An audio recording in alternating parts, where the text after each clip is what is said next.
Good morning बच्चों।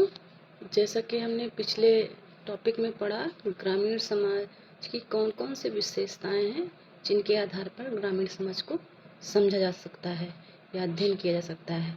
उसी के अंतर्गत हम इसकी समस्याओं के बारे में अध्ययन करेंगे कि ग्रामीण समाज में ऐसी कौन कौन सी समस्याएं हैं और समस्याओं के पीछे कौन कौन से कारण हैं और उन समस्याओं का निदान कैसे किया जा सकता है। तो जैसा कि आप इसके नाम से ही परिचित हैं, ग्रामीण समाज ग्रामीण परिवेश में होता है। प्राकृतिक नेचर, हरा भरा खेत, किसान। तो यहाँ के जो कृषक जो मेनली होते हैं, जो खेती करने वाले होते हैं,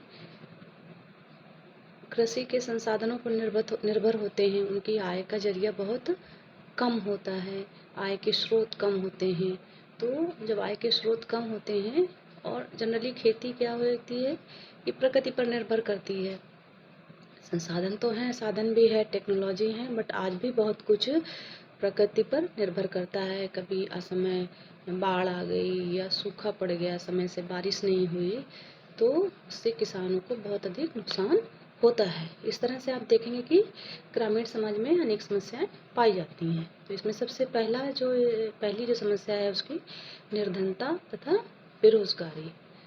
तो परंपरागत जीवन के कारण अधिकांश ग्रामीण अपनी आय का समुचित उपयोग नहीं कर पाते हैं और उनकी आय के जो साधन भी होते हैं वो बहुत सीमित होते हैं। प्राकृतिक आपदाओं के कारण भी समुदाय का जीवन अभावग्रस्त रहता है और इसके अलावा ये अतिरिक्त किसी दूसरे व्यवसाय से अपनी आजीविका उपार्जित नहीं कर पाते हैं, इसलिए बहुत समय तक इनमें बेरोजगारी रहती है।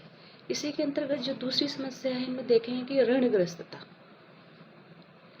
ये दूसरी समस्या है जिसमें घिरे रहना ग्रामीण समुदाय का भाग्य बन चुका है। कृषि भूमि पर जनसंख्या का अधिक दबाव, अशिक्षा, खेती की प्रकृति पर निर्भरता तथा किसानों द्वारा लिया जाने वाला ऋण जिसको समय से न चुका पाना, इस वजह से जो ग्रामीण किसान हैं, जो कृषक हैं, वो ऋणग्रस्तता की समस्या से जूझते रहते हैं।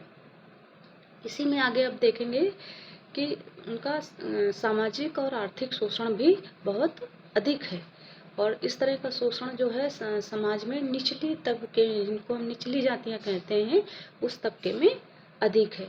और आप देखेंगे कि ग्रामीण गुटबंदी भी बहुत ज़्यादा है, जाति के आधार पर या धर्म के आधार पर।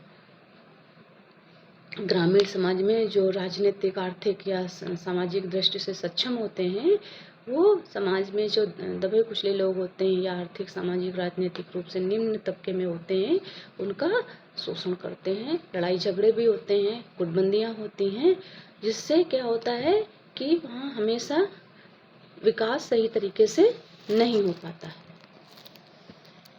इसी में आगे आप देखें कृषि भूमि से पृथकता। छोटे छोटे खेत होते हैं, तो जो किसान होते हैं वो उस भूमि का सही से उपयोग नहीं कर पाते हैं, तो किसान कहीं ना कहीं अपनी भूमि बेचने के लिए बाध्य हो जाते हैं और जो गांव के प्रभावशाली लोग होते हैं इसका फायदा उठाते हैं।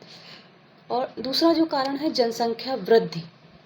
जनसंख्या वृद्धि के कारण भी जो गांव से लोग होते हैं वो शहरों की ओर पलायन कर जाते हैं, तो गांव में खेती करने वाले भी लोग नहीं बचते हैं।